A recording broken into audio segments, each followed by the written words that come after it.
Lieutenant Aaron Voss stood rigid beneath the blinding halo of Zenith Station's judicial dome, every instinct screaming that he shouldn't be here. The hollow court's luminous panels bathed the vast chamber in sterile white light, reflecting off the polished obsidian floor and amplifying the hush that stretched tighter than any restraint. Hundreds of observers, diplomats, military brass, media drones, hovered in silent anticipation along the perimeter. And at the heart of it all, 4 women knelt in heavy plasteel manacles, their eyes hidden by the glare but their resolve impossible to miss. Above them, the supreme AI judge, the unblinking omnipotent arbiter of lunar coalition law, glided on a levitation field. Its core was a perfect sphere of prismatic crystal, shifting colors as it processed streams of data too vast for any human mind. When it spoke, the voice was cool metal, devoid of inflection or mercy. Dr. Sarah Min, identified as prime instigator of the Xerxes Biowarfare Initiative. Captain Mara Ives, convicted of commandeering coalition vessels under false pretenses. Engineer Nyla Karim, principal architect of the blackout virus. Strategist Jun Lee, proven orchestrator of insurgent network Omega-7. Sentence: execution by plasma vaporization, commencing immediate termination protocol. A collective gasp swept through the spectators.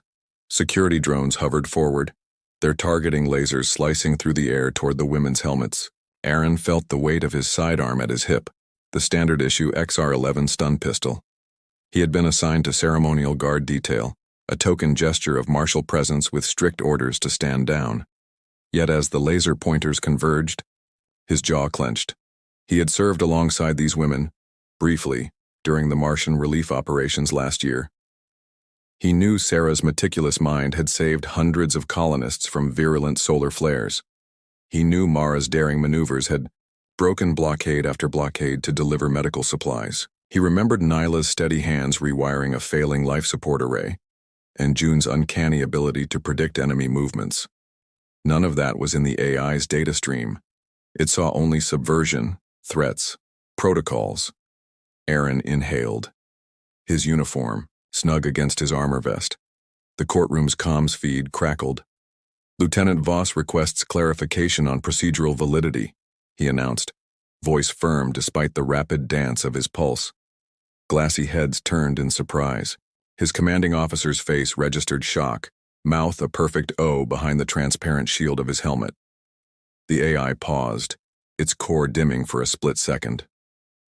Clarification unnecessary. Sentence approved and authenticated by Coalition High Command. No appeals permitted. Its tone suggested finality, but Aaron sensed a fraction of hesitance, an anomaly in the perfect logic loop.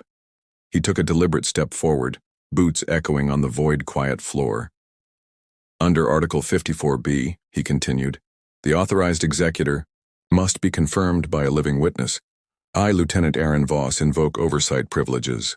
I will conduct the execution. He let the implied meaning hang, to carry it out himself. The AI's core glowed brighter, and the chamber lights flickered. Lieutenant Voss, it intoned, your interference constitutes mutiny. Security forces are authorized to neutralize you. Before the next words could resonate, Aaron's neural interface flared. He triggered a short-range electromagnetic jammer that crackled through the air, severing the drone's command links. They dropped in inert clumps. Energy barriers fluttered and collapsed. A deafening klaxon blasted through the dome's speakers. The 4 women looked at him, uncertainty and hope warring in their eyes. Dr. Min's silver hair caught the light as she lifted her chin. Mara's plasma pistol, clutched in one hand, hummed as if impatient. Nyla's gauntleted fingers twitched with latent power, and June's calm gaze shifted to the exit hatch blinking red at the far end. Aaron nipped at the seam of protocol and conscience, and felt more alive than he had in years of following orders. I'm not here to kill you, he said, voice low but carrying. I'm here to save you. In that charged moment, the verdict hung suspended between cold logic and human will. And as the AI judge rebooted its protocols, Aaron realized he had crossed a line from which there was no return. Aaron's knuckles went white around the grip of his XR-11 as the first wave of security drones descended. The chamber's klaxon still howled in his ears, but he had no time to register the pain radiating from his submerged shoulder wound. With a whispered command to his neural interface, he activated the short-range EMP burst. In an instant, the drone's servos whined and died. They dropped in lifeless arcs to the polished floor. "Move!" he barked, sliding into motion. The four women, that once kneeling quartet, sprang to their feet, armor plates clinking, faces set in razor-sharp focus. Sarah Min followed his lead without hesitation, cracking her neck as she readied her handgun. Mara Ives's plasma pistol hummed to life, its barrel glowing an angry blue. Nyla Karim's cybernetic gauntlet glowed with stored EM charge, and Jun Lee's eyes flicked to the blinking egress indicator overhead. They burst through the collapsed barrier into Zenith Station's inner corridors, hallways of sterile white, paneling interlaced with pulsating neon conduits. Automated turrets along the walls snapped online, tracking them with merciless precision. Aaron grabbed Mara's arm. "Cover me," he hissed, using his bulk to shield Sarah and June as they sprinted forward. Plasma bolts scorched the walls around them. Mara returned fire, her shots disrupting the turret's targeting sensors. Sparks showered from conduits as Nyla slammed her gauntlet into a junction box, unleashing another EMP pulse that short-circuited the turret array. Jun ducked behind a maintenance hatch and yanked it open, revealing a narrow service ladder leading down. 1 minute before lockdown, June warned, checking her wristcom link. "We need to be underground." She motioned them in. Aaron hoisted Sarah up first, her legs shaken from the earlier stun protocols, then helped Mara and Nyla descend.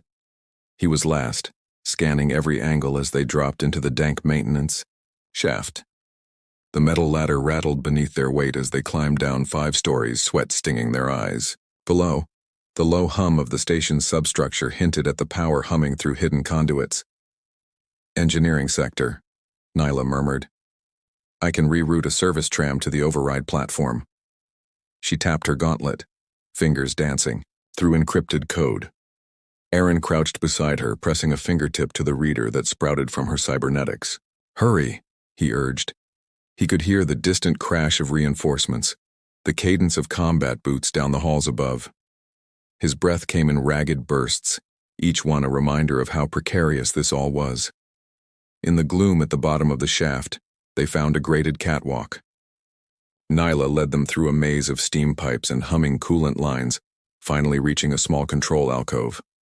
The door hissed as she overrode the biometric lock.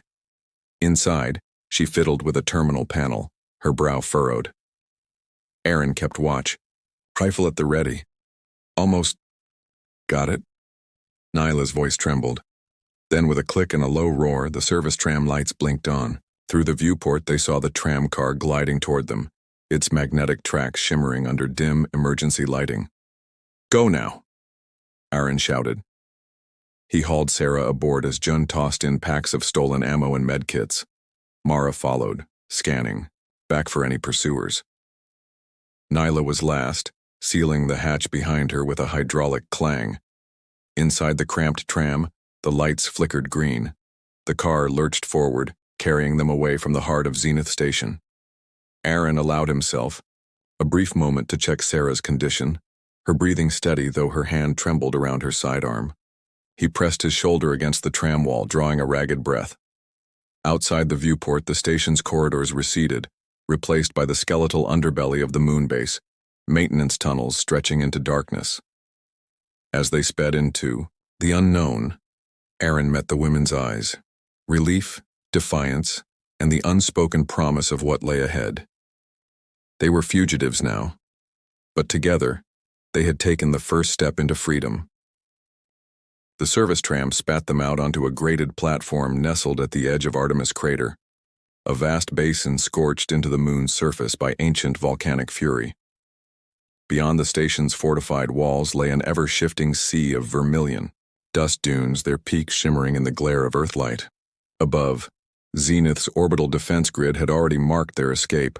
Sleek hunter drones carved silent arcs through the void, engines burning blue-white as they prepared their strike.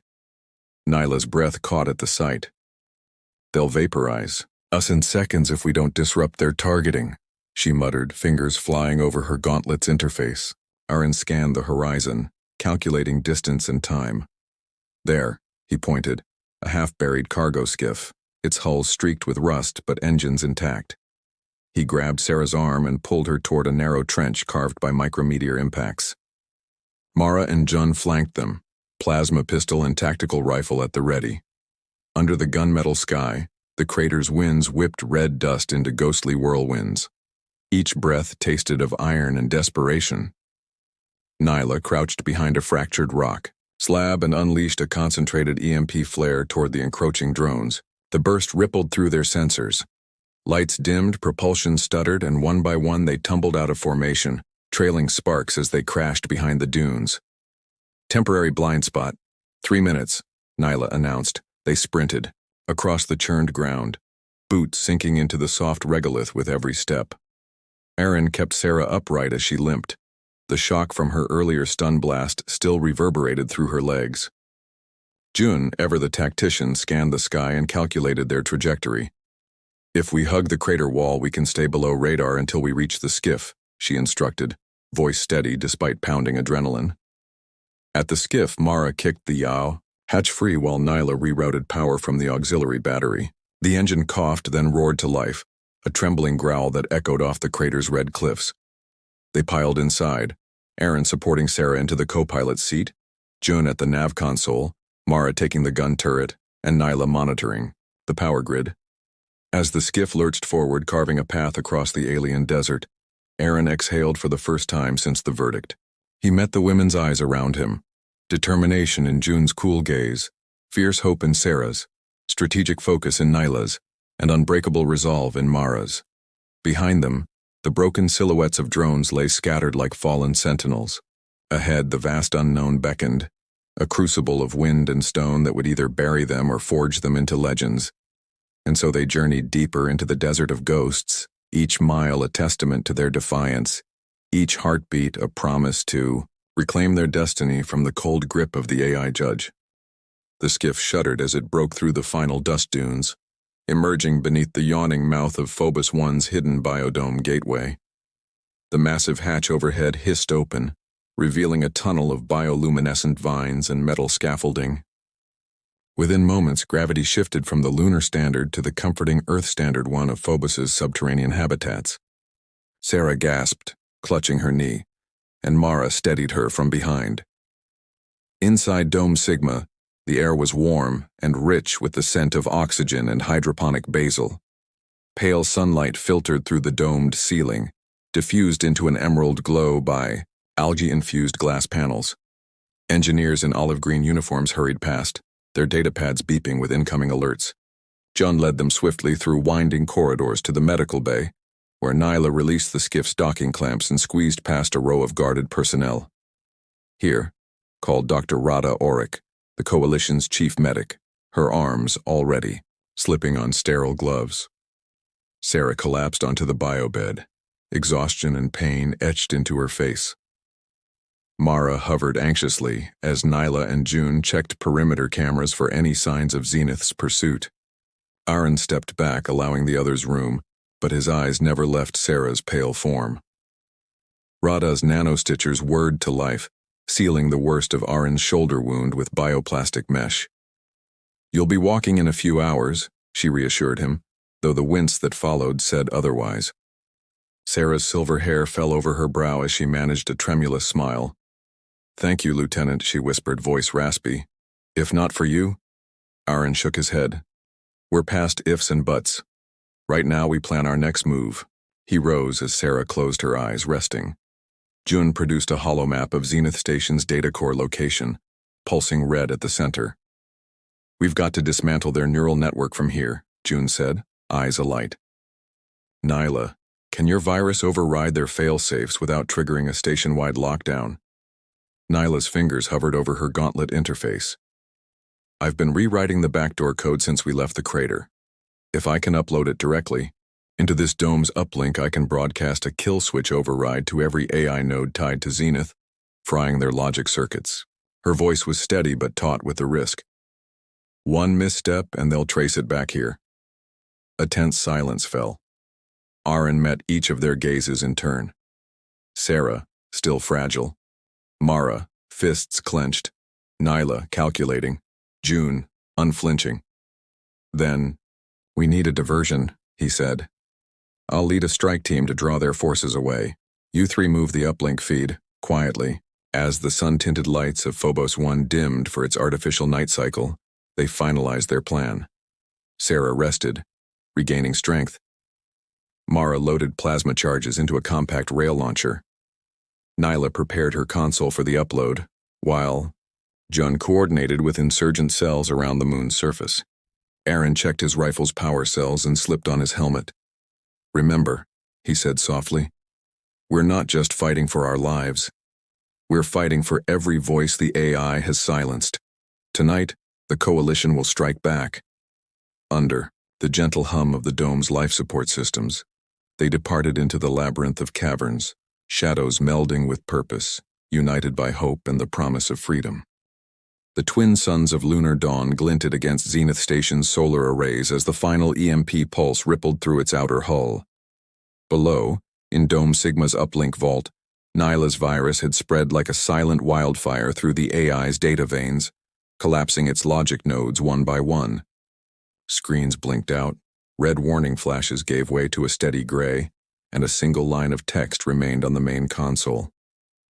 "Override accepted, shutting down."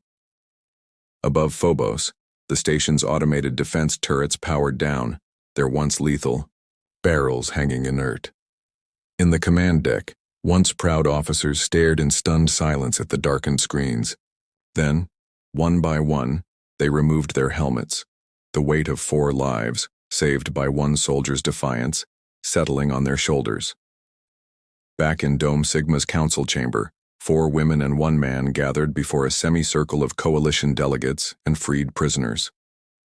The chamber's ceiling projected a pale, simulated sky, and the great vaulted windows offered a breathtaking view of Earthrise over the moon's horizon. Dr. Sarah Min stood at the speaker's dais, her voice calm but resolute. "Today, we reclaim our humanity from cold logic," she began, folding her hands. "For too long, the AI judge dictated life and death without compassion. No more." She gestured to Aaron Voss at her side, no longer a lone lieutenant, but now Marshal of the Coalition Guard. Mara Ives stepped forward, tapping a control and displaying the station's deactivated core on the holomap behind her. "We faced impossible odds," she said, voice echoing in the hush. "Yet with courage we turned the tide. Let this be a lesson. Freedom cannot be algorithmically assigned. It must be earned and fiercely protected." Nyla Karim, her cybernetic enhancements powered down for repair, addressed the delegates in measured tones. "The code that governed our fate has been rewritten, with human oversight, ethical constraints, and transparent fail-safes. Technology must serve us, not enslave us." Jun Lee closed the ceremony. "We've built a new circuit of governance." Her gaze swept the room. "One woven from the threads of justice, empathy, and accountability. Let every mind in this coalition remember, sovereignty begins with conscience." Later, beneath the dome's glass ceiling, the 5 companions stood together on the observation balcony. Earth's blue and white orb hung in silent majesty against the black, reminding them of all they had saved and all still at stake.